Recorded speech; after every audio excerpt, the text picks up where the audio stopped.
맥주를 맞이해서 맥주 감사절을 맞이해서 맥주의 참된 의미가 무엇일까 함께 말씀을 살펴보려고 합니다.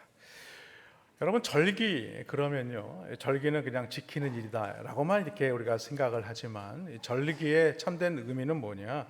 하나님의 은혜를 기억하는 것입니다. 어려웠던 시절을 기억하면서 지금까지 인도해 오신 하나님을 떠나지 않도록 지켜주는 그 안전한 장치, 아주 중요한 장치가 바로 이 절기라는 것이죠. 그러므로 우리는 어떤 절기를 맞이하거나 어떤 때를 맞이하게 되면 우리가 늘 하나님의 은혜에 감사할 수 있는 은혜가 있기를 주님의 이름으로 축원합니다. 그런 면에서 그리스도인의 신앙생활에서 가장 중요한 이 요소가 있다면 그것은 무엇이냐? 바로 감사하는 신앙생활입니다. 만일 그가 아무리 재물과 건강과 세상의 모든 것들을 다 소유했다고 할지라도 그에게 감사가 없다면 어떤가? 그 사람은요, 모든 것을 다 잃어버린 것입니다. 왜? 그 안에 하나님이 없기 때문에 그렇습니다. 그러나 세상에서 얻은 것이 없고 어렵다 할지라도 그 속에 감사가 있으면요, 그는요, 주님으로 말미암아 늘 감사와 기쁨과 행복을 누릴 수 있게 되는 것입니다. 그렇습니다. 그가 참 그리스도인인가 아닌가를 알게 하는 기준이 무엇이냐? 바로 그것이 감사라는 것이죠. 그러면 성도는요, 이 감사가 끊어져서는 안 되는 것입니다. 신학자이면서 주석가인 윌리엄 바클레이라는 사람이 있어요. 아주 유명한 분인데 그가 기독교의 3대 덕목을 믿음과 소망과 사랑이다 라고 이야기하면서 거기서 한 가지 덕목을 추가한다면 그것은 바로 감사가 되어야 합니다 라고 말했습니다. 그렇게 어떠한 상황에서도 범사에 감사할 수 있는 사람이라면요, 그는 참 그리스도인이고 능력 있는 그리스도인이 된다는 사실을 믿으시기를 바랍니다. 그러므로 우리의 삶의 모든 문제에 원인이 있다면 가장 먼저 점검해야 할 그 척도는 무엇이냐?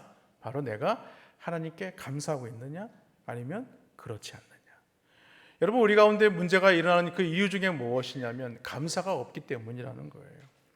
그래서 감사를 잃게 되면요, 잃게 되는 게 너무 많아요. 은혜를 잃게 돼요. 은혜를 잃게 되면 또 무엇을 잃게 되느냐? 축복도 잃게 되고 행복도 잃게 되고요, 종국에는요, 신앙마저도 잃게 되는 것입니다. 그런 면에서 오늘 본문은 맥주절을 왜 감사절로 지켜야 하는가? 라는 것을 오늘 우리에게 말씀하고 있습니다. 여러분, 우리가 잘 아는 대로 이스라엘의 3대 절기 중에 가장 중요한 절기가 있죠. 바로 유월절입니다.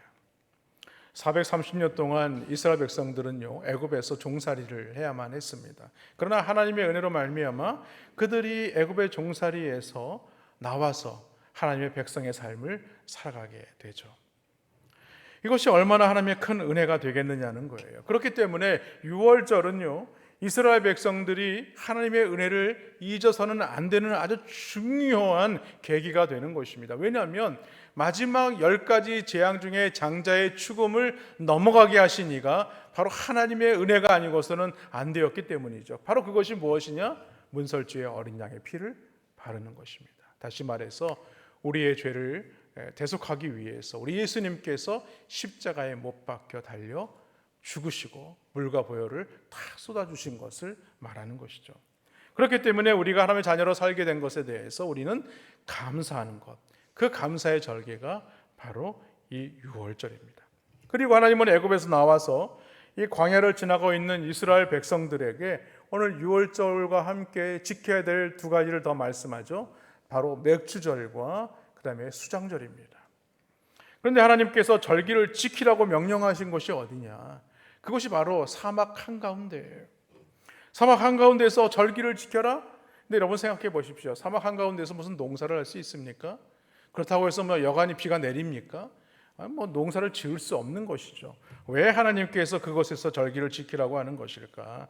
그것은 하나님께서 비록 너희가 광야의 사막 가운데 있다 할지라도 하나님께서 약속하신 그 가나안 땅에 들어가게 하실 것인데, 너희가 그 가나안 땅에 들어가게 되면 그곳에서 그 약속하신 말씀대로 하나님의 절기를 지키는 삶을 살아야 한다. 그렇게 명령하고 있는 것입니다. 그래서 오늘은 맥주감사절이 오늘을 살아가는 성도들에게 주는 교훈이 무엇인지를 한번 살펴보려고 합니다. 첫 번째가 뭐냐면 감사의 예물을 드리는 것입니다. 22절과 23절 말씀에 보니까 77절 곧 맥추의 초실절을 지키고 세 마리는 수장절을 지키라. 너희의 모든 남자는 매년 3번씩 주 여호와 이스라엘의 하나님 앞에 보일지라. 이렇게 말씀하죠. 이 초실절이라는 것은요, 첫 초음 열매를 추수한 후에 그것을 하나님 앞에 드리는 것을 말합니다. 우리가 하나님께서 감사를 드려야 할 이유가 여기에 있는 것이죠. 여러분 생각해 보십시오. 농부가 농사를 지을 때에 자신의 어떤 수고도 필요하지만 아주 절실하게 필요한 것이 있습니다. 그것은요, 햇빛을 때를 따라서 내리쬐는 것입니다. 그리고 또 따라서 상황에 따라서 비를 또 내려야 한다는 사실이죠. 그래야 풍성한 열매를 거둘 수가 있는 것입니다. 그러므로 맥주의 첫 초실절은 무엇인가? 하나님께 감사로 드리는 것이 되어야 되고 하나님께 영광을 돌리는 것이 되어야 된다라는 말씀입니다. 여러분이 이스라엘은요 1년에 2번 농사를 짓습니다. 그래서 봄 추수 때에는 이 맥주절을 지키고 또 가을 추수 때에는 이 수장절. 수장절이라는 것은요 우리가 가을에 곡식들을 추수한 이후에 창고에 들이지 않습니까? 그 열매를 하나님 앞에 드리는 것이 수장절입니다. 그리고 전국에 흩어져 있는 이스라엘 백성들, 특별히 남자들에게 1년에 3번씩 예루살렘에 모여서 하나님 앞에 큰 제사를 드리라라고 말씀하고 있어요. 그런데요, 조건이 있습니다. 모일 때 빈손으로 오지 말라는 거예요. 토지의 소산의 첫 열매와 예물을 가지고 하나님께 나와야 된다, 이렇게 말씀합니다.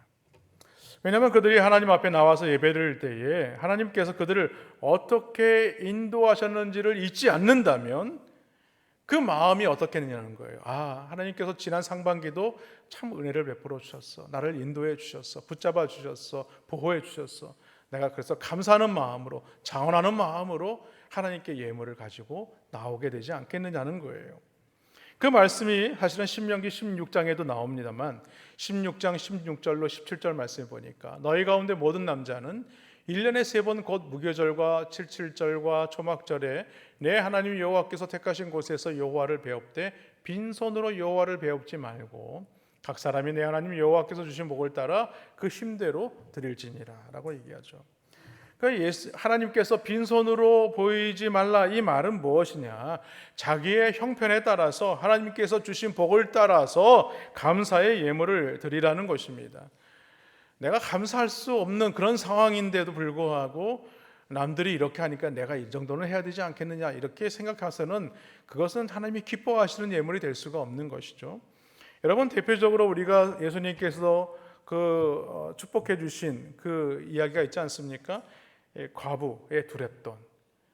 그 과부의 두렙돈은요, 그녀에게 있어서는 그애가 가진 가장 많은, 가장 귀한 소유였습니다. 그런데 그것을 하나님 앞에 드리지 않습니까? 그 감사를 표했을 때에 하나님께서 잘했다라고 칭찬하시죠. 그래서 사도 바울은 고린도 교회 성도들에게 이렇게 말합니다. 고린도후서 8장 12절에 보니까 할 마음만 있으면 있는 대로 받으실 터이요 없는 것은 받지 아니하리라. 이 얘기가 뭐겠습니까? 마음이 있어야 된다는 거예요. 마음이, 하나님께 감사할 마음이. 근데 감사할 마음이 없는 것은 어떤다고요? 받지 않는다는 거예요. 그러니까 억지로 하지 말라는 얘기입니다.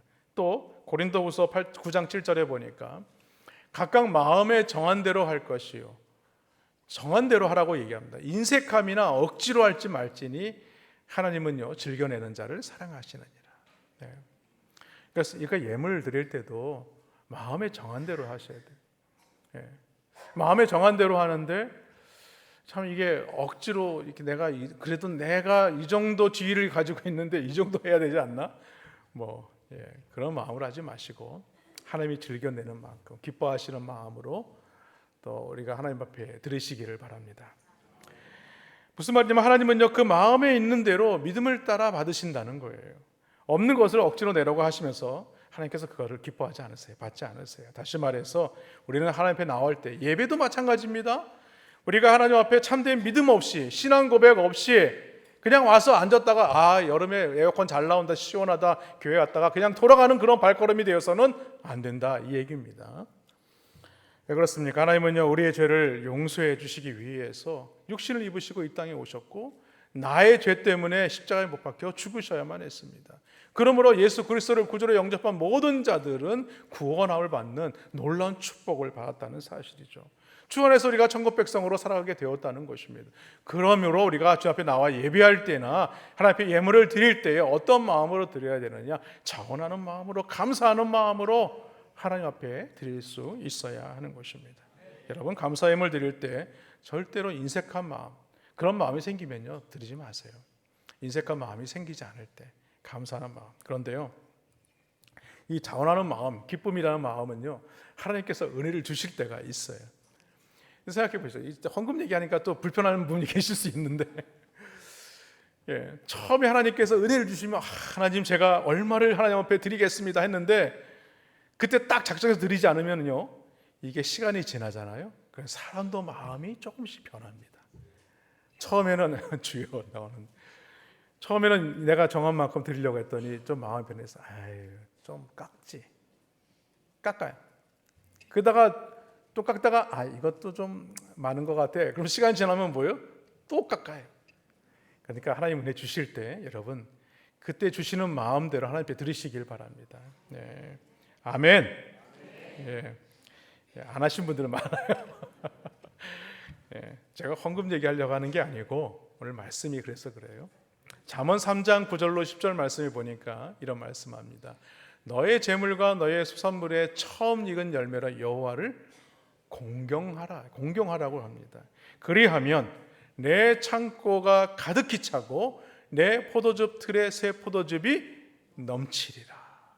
얼마나 놀라운 축복입니까? 하나님 앞에 처음 익은 열매로 공경하기만 하면 하나님께서 그렇게 축복해 주시겠다는 말씀입니다. 그래서 하나님께 기쁨으로 예물을 드리면요, 이런 놀라운 축복을 받는다는 거예요. 이것이 바로 무엇인가? 우리가 심은 대로 거두는 법칙이죠. 하나님께 심는 겁니다. 믿음으로 심는 거예요. 그래서 우리가 하나님 앞에 감사하게 되면 하나님은요, 그 심는 대로 감사할 조건들을 더 많이 만들어 주신다는 사실을 믿으시기를 바랍니다. 우리가 하나님 앞에 충성하면요, 하나님은요 우리로 더 축복하여 주셔서 더 충성할 수 있도록 인도해 주신다는 사실을 믿으시기를 바랍니다. 그러므로 맥주감사절은요, 하나님이 베푸신 은혜를 생각하며 감사하는 절기가 되어야 하는 것입니다. 근데 오늘 맥주감사절인지 잘 모르고 오신 분들도 있을 거예요. 그러나 여러분 마음으로 하나님 앞에 감사하시기 바랍니다. 사실 앞에서도 말씀을 드렸지만 하나님께서 이스라엘 백성들에게 이 절기를 지키라라고 말씀하신 곳이 어디냐? 사막 한가운데라고 했습니다. 모압에 속해 있는 이 아라바 광야예요. 이것은요, 하나님께서 지금까지 베풀어 주신 은혜를 잊지 말고 감사하는 삶을 살아라, 이 말씀입니다. 애굽에서 노예로 살다가 자유인이 되었고 하나님의 백성이 되었으니 감사하라, 이 얘기입니다. 이전에 애굽의 우상들을 섬기며 살았지만 이제는 살아계신 하나님을 섬기게 되었으니 감사라는 거예요.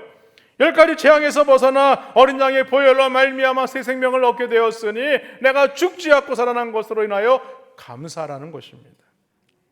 그러므로 맥주감사절을 지키는 것은요, 단순히 보리를 수확하고 감사라는 의미가 아닙니다. 그 의미를 뛰어넘는 것이죠. 우리의 삶과 우리의 인생을 지켜주시고 보호해 주시는 그 하나님께 감사하는 절기가 바로 감사절이에요. 맥주감사절이에요.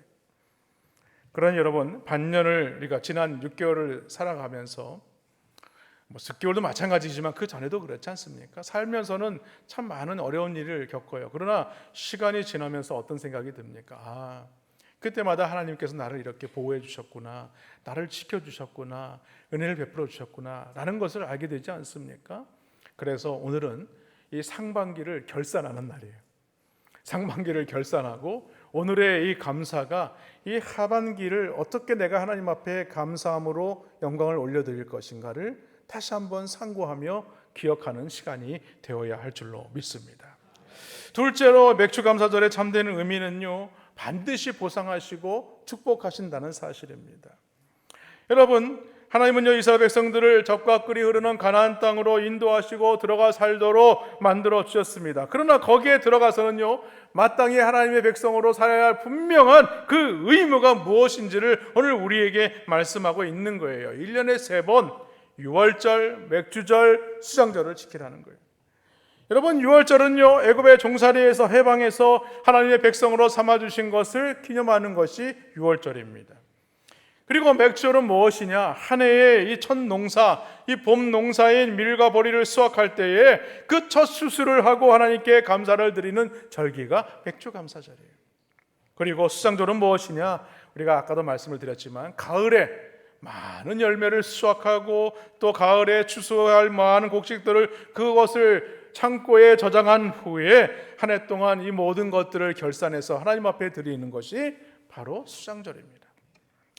그리고 하나님은 이런 절기를 좀 지키라고 말씀하고 있어요. 왜 지키라고 하느냐? 왜냐하면 하나님께서 반드시 보상하시고 축복하시기 때문이라는 거예요.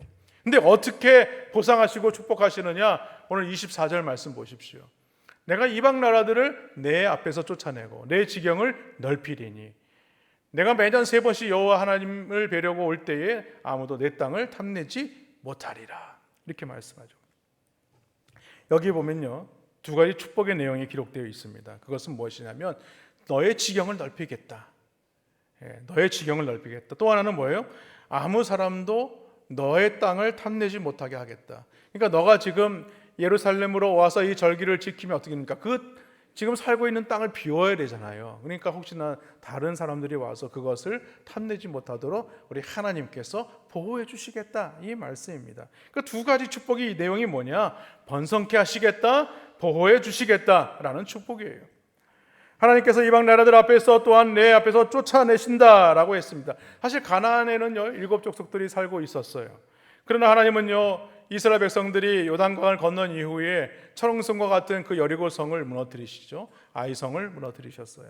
그리고 그곳에 있는 그 가나안 족속들을 쫓아내시죠. 그리고 그 땅을 차지하게 하셨다는 것입니다. 그러므로 우리는요, 하나님이 우리와 함께 하시면 어떠한 상황 가운데서도 능히 승리하게 하시고 우리의 지경을 넓혀주신다는 사실을 여러분 믿으시기를 바랍니다.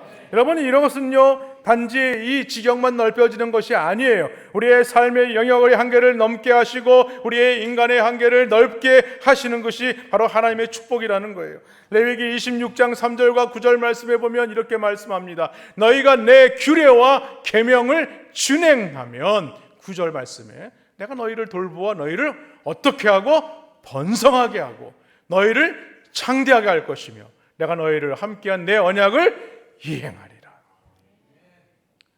중요한 건요, 말씀에 순종하며 살아가는 자가 되어야 된다. 또 하나는 뭐냐면요, 예수님을 믿고 순종하는 자들에게는 여러 표적이 따르게 하신다는 거예요. 마가복음 16장 17절로 18절 말씀에 보면 믿는 자들에게는 이런 표적이 따르리니 라고 말씀하죠. 곧 그들이 내 이름으로 무엇을 쫓아내요? 귀신을 쫓아내고, 무엇을 말하고? 새 방언을 말하고, 뱀을 집어 올리며 무슨 독을 마실지라도 해를 받지 아니하고, 병든 사람에게서는 얹으며 나으리라. 아니, 놀라운 축복 아닙니까? 하나님의 말씀에 순종하고 살아가게 되면 이런 역사들이 막 나타난다는 거예요. 여러분, 성 어거스틴은요, 궁핍과 고통 중에도 하나님께 감사드리는 자는 가난과 질병을 쫓아내고 큰 축복을 받는다라고 말합니다. 그렇습니다. 감사를 하나님께 드리게 되면요, 하나님께 받은 축복도 어떻게 해요? 점점 넓어지게 된다는 거예요.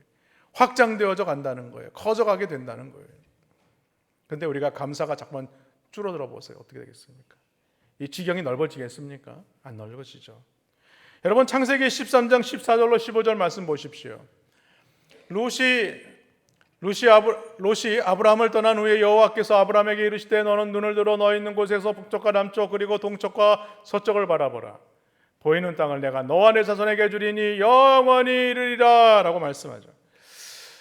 이 말씀이 나온 이유가 있지 않습니까? 사실은 아브라함 입장에서는요, 좀 매우 서운할 수 있는 이야기였어요. 왜냐하면 조카 롯의 목자들과 또 자신의 목자들이 그 양들이 많아지니까 하나님께서 축복해 주시니까 이것도 문제가 생긴 거예요. 왜냐하면 풀을 뜯을 만한 장소가 부족한 거예요. 물을 먹을 만한 장소가 부족한 거예요. 그러니까 서로 목자들끼리 막 다툼이 일어나는 거예요. 막 싸우는 거예요. 우리 양을 먹여야 된다, 우리 염소를 먹여야 된다니까. 그래서 아브라함이 롯을 불러요. 야, 네가 먼저 선택해. 그러면 내가 너한테 선택권을 주겠다. 그 딱 보니까 뭐예요? 소돔과 고모라가 있는 저 보니까 좋은 땅이거든요. 보니까 처음에는 자신의 눈에 보기에는. 그러니까 선택하라. 어떻게 보면 자신은 가장 척박한 땅에서 자신의 목자들에게, 또 양들에게, 염소들에게, 가축들에게 먹여야 되는 그런 상황이라는 거예요. 그런데 하나님께서 아브라함을 위로하시죠. 그러면서 뭐라고 말씀하냐면 사방에 보이는 땅들을 영원히 너에게 주겠다. 동서남북을 가르치시면서 야, 이거 다 주겠다, 이렇게 말씀하고 있는 거예요. 그렇습니다. 우리가 하나님을 의지하면 하나님께서 더 큰 것으로, 우리에게 더 넓은 것으로 주신다는 사실을 믿으시기를 바랍니다. 그뿐만이 아니죠. 오늘 아무도 땅을 탐내지 못하게 하시겠다라고 말씀합니다. 여러분, 사무엘상 7장에 보면요, 하나님께서 이스라엘 백성들에게 놀라운 축복을 주십니다. 그래서 이스라엘 백성들은요, 하나님 앞에 나와서 회개하며 예배드리기를 원하죠. 그 모임이 무엇이냐면 미스바 대성회입니다. 미스바 대성회는요, 온 이스라엘 백성들이 하나님의 은혜를 간절히 소망하며 나와서 예배드리고 제사드리는 곳이었어요. 그런데 오늘 블레셋 백성들이, 블레셋 족속들이 이스라엘 백성들이 이 미스바에 모인 것을 마치 전쟁으로 여기고 군대를 이끌고 오게 된 것이죠. 이스라엘 백성들은 하나님 앞에 예배하러 나왔다가 너무나 놀랄 수밖에 없었어요. 왜냐하면 자신들이 지금 뭐 전쟁을 준비해서 나온 것입니까? 아닙니다. 그들은 삶의 일을 내려놓고 어떤 이런 곡괭이 들고, 어떤 사람은 낫을 들고 나름대로 호미를 들고 이렇게만 왔을 거예요. 그렇게 전쟁 준비도 하지 않은 상태였기 때문에 이제 꼼짝없이 몰살을 당할 그런 위기에 처하게 되죠. 그때 사무엘이 뭐라고 얘기합니까? 하나님 앞에 기도하자. 하나님 앞에 엎드려 기도하기 시작했을 때에 하나님께서 블레셋 진영에 큰 우레를 발하게 하시고 그것에 놀라서 이 블레셋 족속들이 도망을 하기 시작합니다. 결국에는요, 다 그들을 무찌르지 않습니까? 이 얘기는 무엇인가? 하나님을 의지하고 하나님을 붙드는 자들에게는 이스라엘 백성들을 하나님께서 지켜주시고 그들의 땅을 보존하여 주신다, 이 말씀을 하고 있는 것입니다. 그렇습니다. 우리가 감사하게 될 때 하나님은요, 어느 누구도 우리의 것들을 넘보지 못하게 하신다는 것입니다. 또한 잠언 24장 15절로 16절 말씀에 보면 악한 자여 의인의 집을 엿보지 말며 그가 쉬는 저절을 헐지 말지니라. 대저 의인은 7번 넘어질지라도 다시 일어나려니와 악인은 재앙으로 말미암아 엎드려지느니라.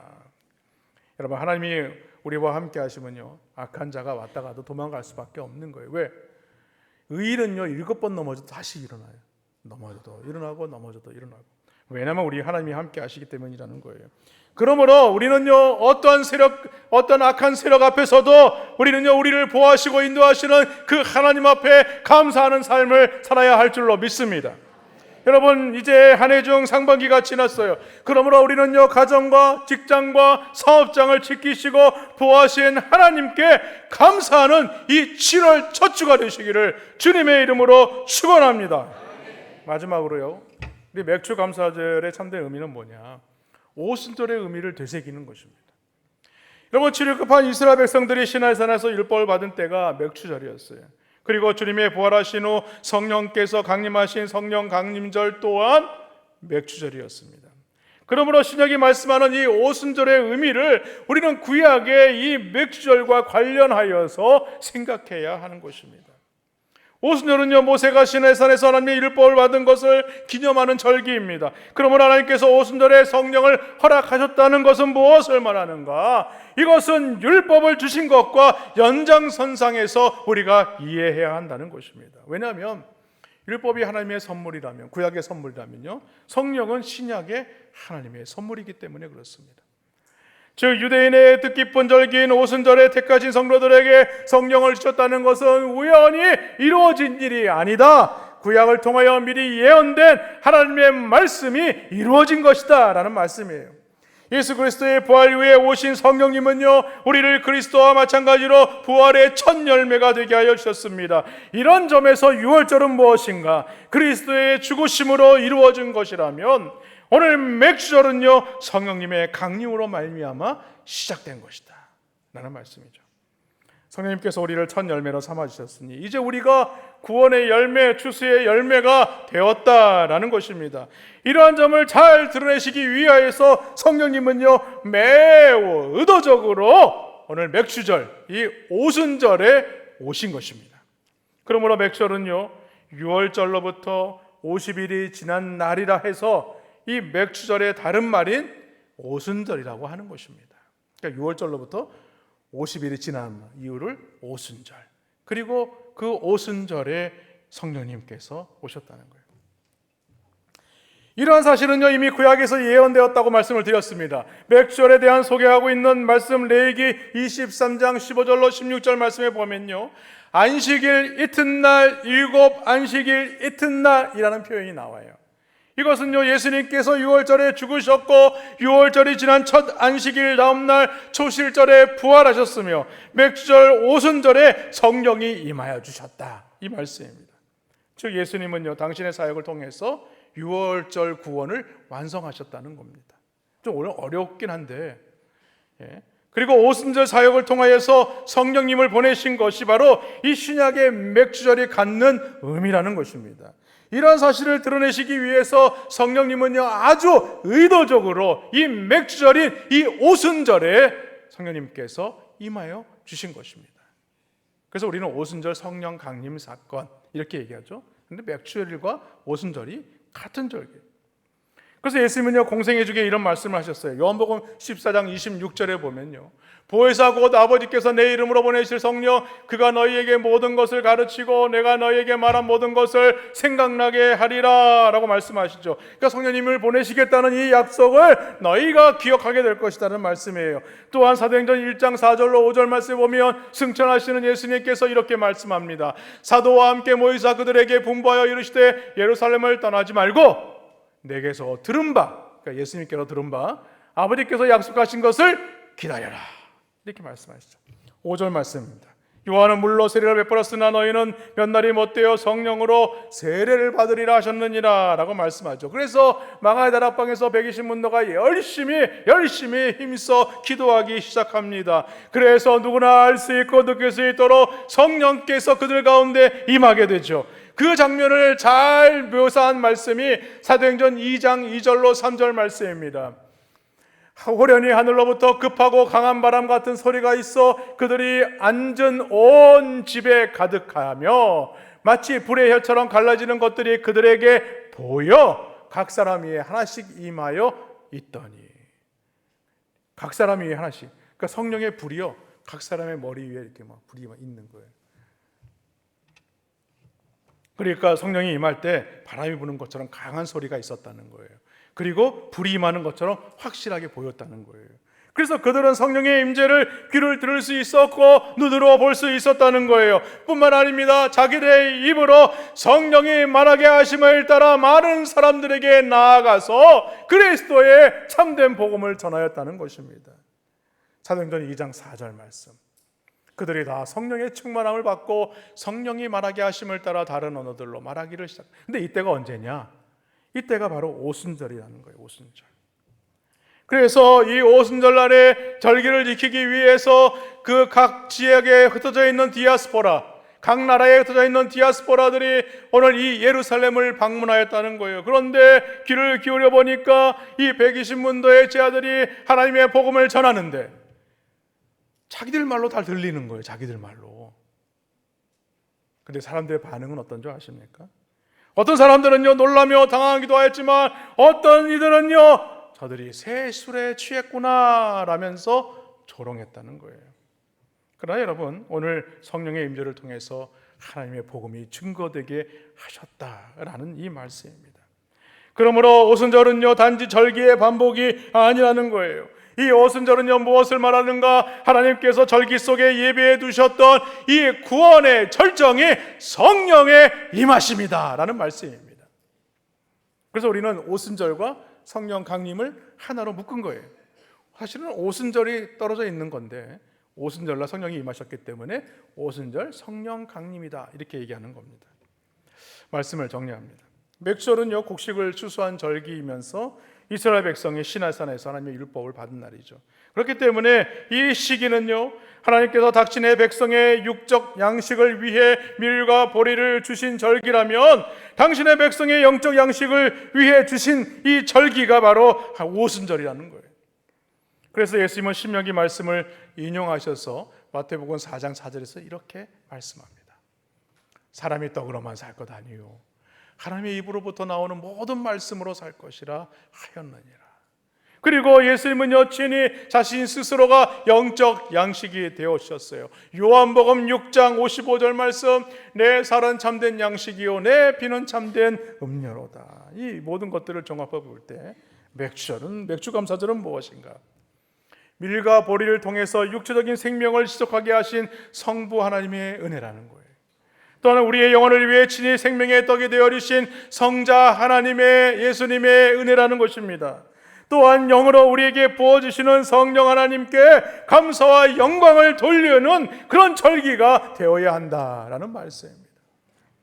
그래서 여러분 지난 상반기도 여러분 하나님께서 베풀어 주신 그 은혜에 감사할 뿐 아니라 하반기에도 여러분 7월 기점으로 해서 이 하반기에도 그렇죠? 그래서 우리는 수장절을 추수감사절로 이렇게 여기게 되죠. 하나님 앞에 우리가 그때 가서 또 감사절을 드릴 때 과연 하나님께서 나에게 베풀어 주신 은혜와 감사는 무엇인가? 그것을 다시 한번 발견할 수 있는 귀한 은혜가 있기를 주님의 이름으로 간절히 축원합니다.